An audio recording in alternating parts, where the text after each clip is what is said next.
అలాగే ఇవాళ మన నారా చంద్రబాబు నాయుడు గారు మరి ఒక విజన్ ఉన్న లీడరు. ఇవాళ హైదరాబాదు ప్రపంచ పటంలోనే పరుగులు పెడుతుందంటే అదంతా కూడా నారా చంద్రబాబు గారి యొక్క ఐడియాస్. అలాగే ఐటీ సెక్షన్ కానీ, ఇండస్ట్రియల్ డెవలప్మెంట్స్ కానీ, అన్ని విషయాల్లో, ఎడ్యుకేషన్లో కానీ మరి ఆయనకున్నది ప్రపంచ దేశాల్లో.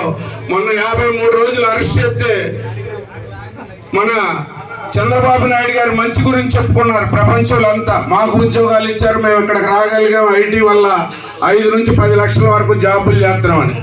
మరి వాళ్ళు జగన్ గారు ఇచ్చాడు ఉద్యోగాలు ఎక్కడ ఏంటి 5,000 ఇచ్చి ఆయన జాబుల కింద రాసుకుని వాళ్ళకి మళ్ళీ లంచాలు ఇచ్చి ఎన్నికల్లో ఓట్లు ఇట్లా తిప్పుతున్నాడు. ఈ ఎలక్షన్ అయ్యాక వాళ్ళు ఇబ్బంది పడే పని చెప్తున్నాం.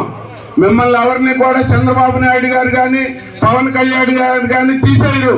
మీకు ఇంకా మెరుగైన ఉద్యోగాన్ని ఈ పార్టీ ఇస్తుంది. ఓడిపోయే పార్టీకి మీరు అండగా నిలబడి దెబ్బతినకుండా దీనికి చేయాలని కోరుతున్నాం. గ్రామాల్లో ప్రజలకు తెలియజెప్పండి. అందరూ అన్నదమ్ముల్లా కలిసి చేసుకుందాం.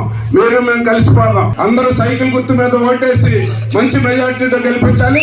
చంద్రబాబు గారి నాయకత్వం, పవన్ కళ్యాణ్ గారి నాయకత్వం, మోదీ గారి నాయకత్వం. Okay, thank you.